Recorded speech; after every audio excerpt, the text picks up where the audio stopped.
नमस्कार, स्वागत है आपका फील्ड स्टडी मंत्रा डी चैनल पे। साथियों, मैथमेटिक्स के मॉक डालता हूँ मैं रोजाना, 10 प्रश्न होते हैं उसमें।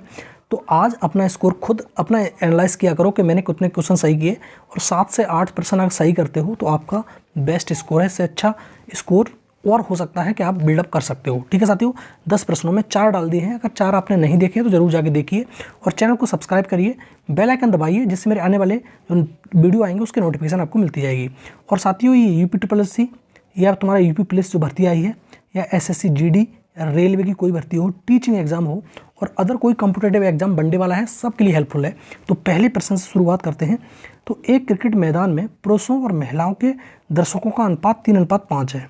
एक तो पहले क्या है, मेल, और दूसरा है फीमेल।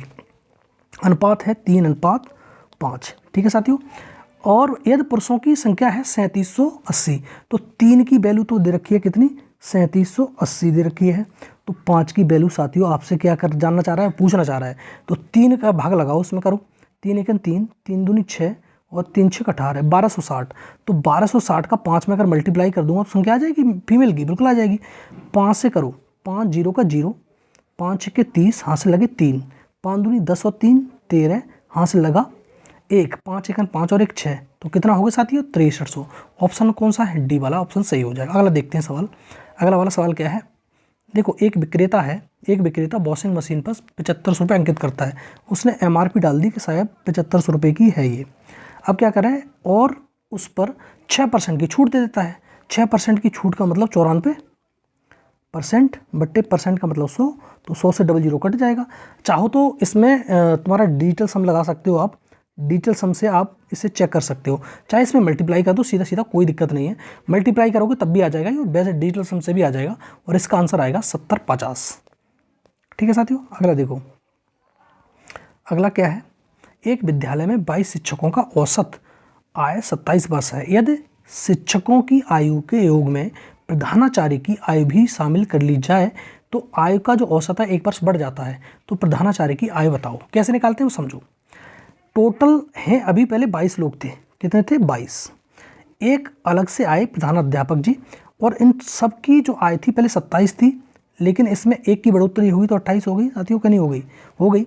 लेकिन 22 की शुरुआत में जो आय का जो वो है, क्या नाम है, औसत है, वो कितना 27 है। ठीक है, और इनकी तो निकालनी है ना हमको, यही तो सवाल है। तो बताओ 28 और 27 में कितने का अंतर, ये माइनस हो गया क्योंकि कम है 27, तो -1, और कितने लोग हैं, 22। ठीक है, तो -22 एकन 22। इक्वेशन बैलेंस करनी है तो प्लस का 22 करना पड़ेगा, नहीं करना पड़ेगा आपको। जब प्लस का 22 करोगे और पहले से ही 28 है, तो 22 और 28 जोड़ोगे तो कितना आ जाएगा, 50।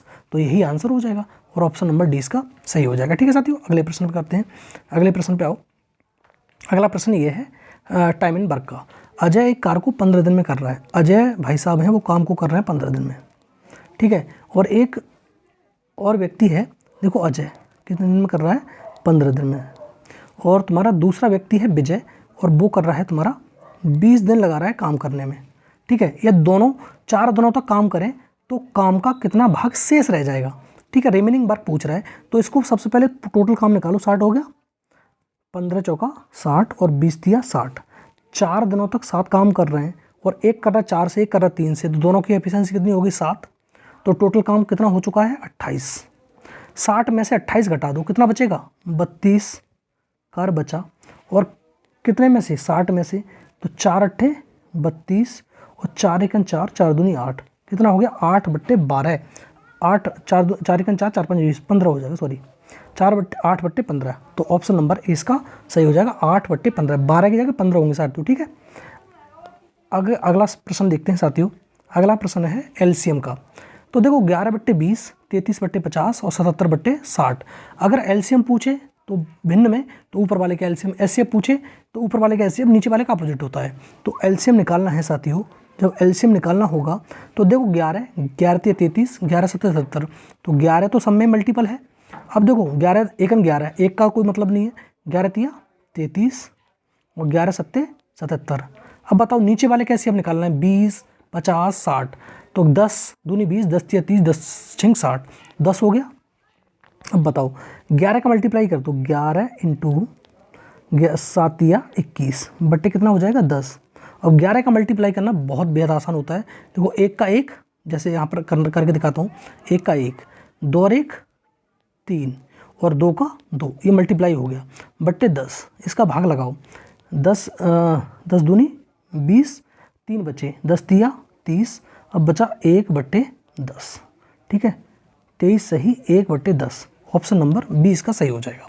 अगला प्रश्न देखते हैं साथियों। अगला प्रश्न क्या है, देखो न्यूनतम धनात्मक पूर्णांक x का मान क्या होगा जिसके लिए √130 + x एक पूर्णांक है। पूर्णांक मतलब पूर्ण वर्ग होना चाहिए। तो 10 रखूंगा तो बताओ 140 होता है, क्या पूर्ण वर्ग बनेगा? बिल्कुल नहीं बनेगा। 11 रखूंगा 141, ये तो प्राइम नंबर में चला जाएगा। 13 रखूंगा 143, ये भी नहीं बनेगा। तो 14 रख दो, 14 भी 144 आता है। अगर मैं 14 रख दिया यहाँ पे 130 + 14, अगर इसको ऐड करूँगा तो ये आएगा 144, और 144 का रूट आता है 12, ठीक है। तो आंसर कौन सा हो जाएगा? Option number D. बेहद आसान था, इसमें तो कोई दिक्कत ही नहीं है। अगला प्रश्न देखते हैं 7 वाला, क्या कह रहा है, यदि कोई वस्तु 390 रुपये में बेचने पर 20% का लाभ होता है। देखो 20% की फ्रैक्शन वैल्यू निकाल लिया करो, डायरेक्ट कर दिया, कोई दिक्कत नहीं है।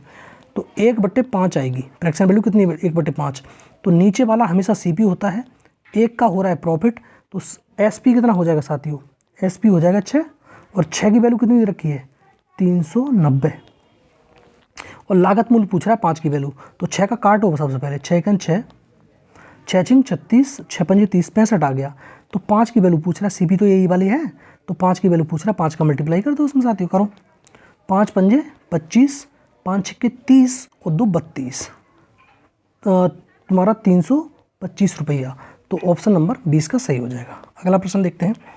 अगला प्रश्न 8वां प्रश्न है साथियों, क्या कह रहा है, देखो कह रहा है कि 3 संख्याएं 1, 2 और 3 के अनुपात में हैं और इनके घन मतलब Q का योग है इतना।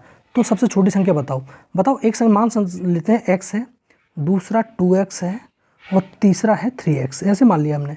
तो ये क्या हो जाएगा? x3, और 2 दूनी 4 दूनी 8x3, और तीसरी हो जाएगी 3 × 9 = 27x3। अब बताओ तीनों को जोड़ो, 8 7 15 35 और 1 36, 36x3 बराबर कितना हो जाएगा? 4500, यही तो है। अब काटो, 9 से 4 बार कटेगा, 9 चौक 36, 9 पंजे 45, 4 से फिर काटो, 4 × 4 125 बार कट जाएगा। अब बताओ x3 बराबर है तुम्हारा 125। तो अगर मैं इसको 5 का Q कर दूं तो Q से Q कट जाएगा, तो x की वैल्यू कितनी हो जाएगी? 5, और यही आंसर है, ऑप्शन नंबर 20 सही हो जाएगा। अगला प्रश्न देखो, 9वां सवाल, क्या कह रहा है, एक विक्रेता 900 रुपये में एक वस्तु खरीदी और सूची मूल्य पर इस प्रकार निर्धारित करता है कि 10% की छूट दे दे और फिर भी उसको 20% का लाभ हो जाए। 900 की कोई वस्तु खरीद रहा है और उस पर 10% की छूट भी दे रहा है वो, लेकिन लाभ भी चाहता है कितना? 20% का। 100 पे 20% 120, 10% की छूट मतलब 90, तो 900 से कितनी बार कट गया? तुम्हारा 10 बार, और इसका मल्टीप्लाई करोगे तो कितना आ जाएगा? तो इसका जो लागत मूल्य है वो है 1200 रुपया, ऑप्शन नंबर सी हो जाएगा। अगला प्रश्न देखते हैं। अगला प्रश्न है लास्ट इसका आज का। तो देखो 7 मकड़ियाँ 7 दिन में 7 जाल बुनती हैं। तो जो आपने पढ़ा हुआ फार्मूला M1 D1 T1 वाला, और नीचे आता है वर्क हमेशा W1, और दूसरा क्या होता है M2 D2 और T2/W2। ये फार्मूला आपने ज़रूर पढ़ा होगा टाइम एंड वर्क में। तो 7 मकड़ियाँ हैं, अब देखो 7 दिन में 7 जालें बुन रही हैं, तो वर्क तो कर रही है। दूसरा अब क्या कर रहा है, एक मकड़ी एक जाला कितने दिन में बुनेगी? डी की वैल्यू निकालनी है, तो 7 से 7 कैंसिल आउट, और डी की वैल्यू सीधी क्या हो जाएगी? डी बराबर हो जाएगा साथियों 7। तो ऑप्शन नंबर जो सी है वो सही हो जाएगा। और आई होप साथियों ये बात जरूर समझ में आई होगी जो मैं समझाने की कोशिश कर रहा हूँ आपको। और इसी प्रकार से आपको रोज़ाना एक वीडियो मिलता है। और साथियों अगर वीडियो आपने नहीं देखे तो जाके ज़रूर देखिए, और किसी भी एग्जाम के लिए हेल्पफुल रहेंगे। और चैनल को सब्सक्राइब कर लो, बेल आइकन दबा दो, और वीडियो को लाइक शेयर भी कर दिया करो अगर चाहो तो। ठीक है साथियों, धन्यवाद।